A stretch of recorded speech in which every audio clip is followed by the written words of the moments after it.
وروستیو هدفي وژنو له کبله کورنۍ چارو وزارت په کابل ښار کې د موټرسایکل پر ګرځېدو باندې بندیز ولګاوه او دا پریکړه یې وکوله چې په کابل ښار کې به د یو څه مودې لپاره پر موټرسایکلونو باندې بندیز ولګول شي، خو لا هم له دغې پریکړې سره سره په کابل ښار کې موټرسایکلونه ګرځي او خلک پرې تګ راتګ کوي. پر همدې موضوع د سکایپ له لارې له پوځي شنونکي ښاغلي یوسف حمیدزادې سره بحث لرو چې تر کومه حده پورې دغه موضوع چې تر څار لاندې نیول شوې ده منطقي ده او څومره به نتیجه ورکړي.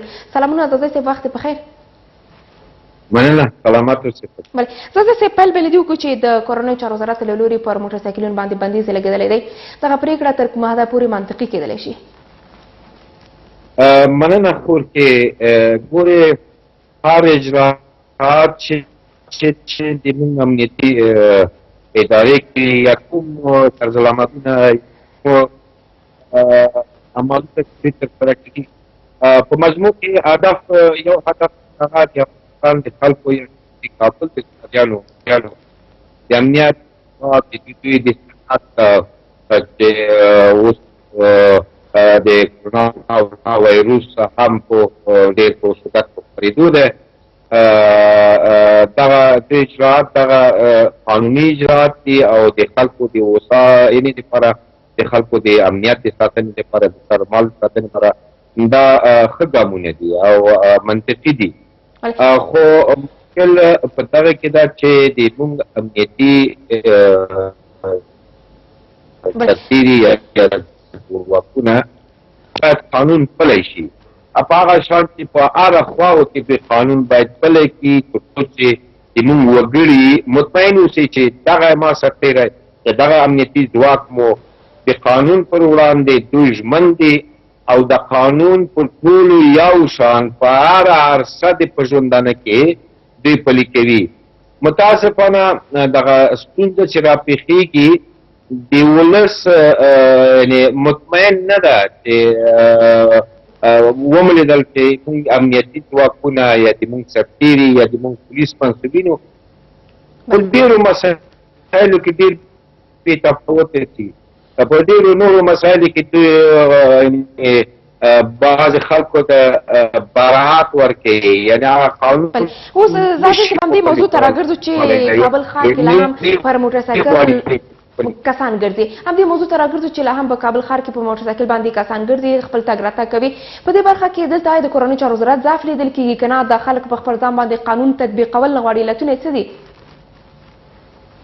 ګورې یو خو خپله ولس فرهنګ شوی دی، د قانون نه تېښته یو فرهنګ شوی دی، د قانون نه تطبیق شوی دی. یعنې دا هم په دغه کې هم ولس ګرم ده او هم خپل حکومت ګرم ده. زه نظامي شخص د وطن قانون باید شي، قانون په وزارې نه پلی کېږي. ګورې د سرباز سره چې د ټوپک سره دی، د سرباز سره چې د ډنډه ورسره نه دی، د لباس یې اغوستی دی، فقط په جبر باید تطبیق شي. قانون په وزارې نه کېږي چې خلکو ته تاسې وزارې کوئ، په کوڅو کې ورته ولاړې وزارې کوي. او خلک باید په دې پوه شي چې قانون پلي کېدونکی ده. خلک باید دا احساس وکړي چې ما سره امنیتي ځواکونه نه کېږي. قوانین باید خلک ولس دا ټول باید مراعات کړي.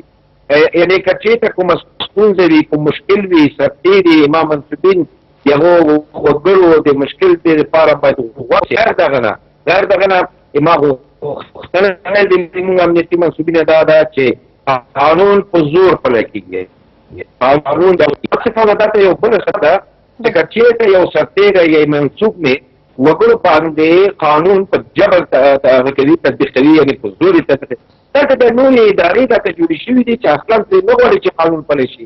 همدغه ما سرتېری دی، همدغه ما افسر باندې دلته ګزارونه کېږي، دوی ته وینځي کېږي، دوی وهل کېږي، د زورواکو له طرفه حتی د عادي وګړو طرفه دوی ته کېږي.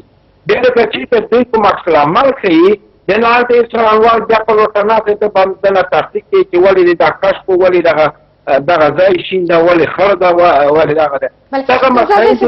بلې موضوع ته هم راګرځو چې د کورنۍ چارو وزارت پر دې پریکړې باندې نیوکې هم شته چې ګواکې آیا یوازې موټرسایکلونه د کابل ښار د جنایي جرمونو د زیاتېدو په برخه کې دوی رول لوبولی شي که نه نور داسې ډېرې زیاتې لارې کړنې شته چې د دوی لارې دلته په کابل ښار کې جنایي جرمونه زیات شوي دي یوازې موټرسایکل علت کېدلی شي چې جنایي جرمونه زیات شوي دي یعنې دا یو اړخ ده یوه وړه هغې د بېلګه یې دا ده چې موټرسایکل باندې مثال 2 کسه 3 کسه سپرېږي او زیاتره دغه د پیښې دلته شوي دي دا د هغه موټرې دي حتما موټرسایکل ورسره د 2 کسه 3 کسه چاته تعقیبي موټر ورسره دي په کل کې ما عرض وکړلو تاسو ته چې زموږ امنیتي ځواکونه دغه جرأت یو مجرم ته یو څوک چې قانون ماتوي څوک جرأت ورکوي یعنې د قانون نه پلي کېدل ته جرأت ورکوي په دغه فکر کې چې پولیس په پیسې ورکو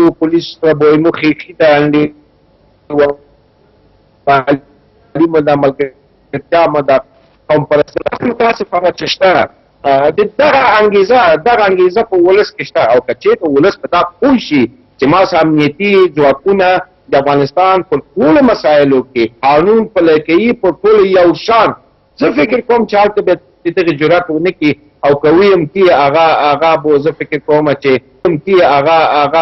فکر کوم چې ډېر داسې عادي مسایل کې وي او هغه به هم د ډار نه او دا به راز ولري چې ما برخه کې تاسو کوم لوری ګرام بولئ دلته هغه کابل میشتي چې دوی له قانون سره سرغړونه کوي دوی ګرام دي که نه تاسو وایئ چې کورنۍ چارو وزارت پاتې راغلی دی دوی نشي کولی چې قانون په ټول باندې یو شان پلی کړي دلته زورواکي شته دلته ډلې کسان شته چې دوی خپل د زور له لارې خپلې کړنې ترسره کوي اوس کومه ډله ګرامه ده کورنۍ چارو وزارت چې قانون نشي پلی کولی که نه خلک یې نه مني زه ګورې هم دلته چې خلک احترام نه کوي قانون ته دا یوه برخه ده چې دغه کې د دوی ګرموالی دی خلکو هدایت ورکوي حکومت هدایت ورکوي چارواکي هدایت ورکوي مثال د کورونا وایروس پر چې مه ګرځئ دوی ولې ګرځي ولې څه خبره ډېر مسایل دي چې پلمې مونږ بېکاره یو وغیره مګر ما داسې کسان زه ګورم چې په ګروپ وار میلو ته ځي یعنې دا یو هغه ده فقط زه غوښتنه مې دا ده د حکومت نه چې قانون پلی کوي قانون په زور پلی کوي قانون په جبر پلی کوي او په ټول یو شان پلی کوي اوس ګورې دغه خپله ما سرتېږه هم یو مشکل سره دا مې یو افغان ده دغه ولس ما افغانان دي که نه یعنې په افغانانو کې په کل کې د قانون ګزیري هغه دی د قانون نه د تېښته دا موجوده ده دا یو فرهنګ شوی دی دلته خلک هغه خپل هغه کومه عقیده چې په حکومتوالۍ لرله هغه یې د لاسه ورکړې ده او لوی عامل خپل حکومت ته خپل ما د امنیتي منصبین دي که چېرته دوی رشوت نه خوړلی که دوی چېرته چور نه کولی چپاول نه کولی د غاصبینو په مقابل کې د زورواکو په مقابل کې دوی قاطعیت لرلی هغه د ښیښې میښې نه پاللی تنظیمي مسایل نه پاللی نو نن به دغه قانون چې حکومت غږ کوي د قانون به تطبیقېدو یعنې زه دومره ویلی شم چې لویه برخه د ما د چارواکو ما د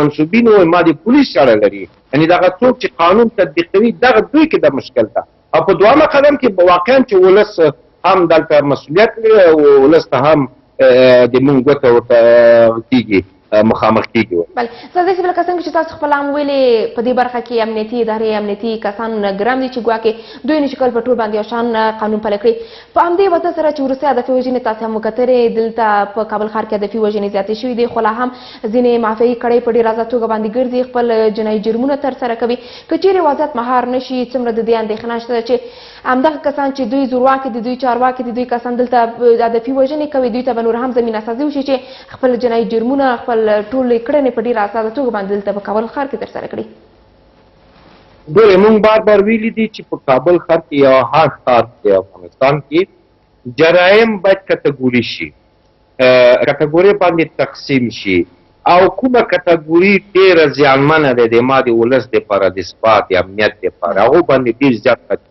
فوکس وشي بله خبره دا ده دغه متعدد یا مختلف جرایم دلته ترسره کېږي دوی باید احصایه ولري چې په کومه منطقه کې څه رقم جرایم ترسره کېږي او د دغو جرایمو څوک دي د خلک مثلا خو قومونه لرو دلته مختلف او په پښتنو کې مختلفې سیمې خلک دي. دا شخص څوک ده؟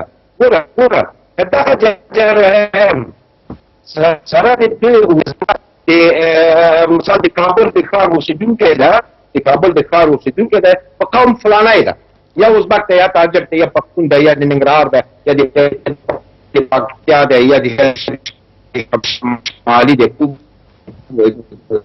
بله دغه سطح د جرایم معلوم شي چې په خاص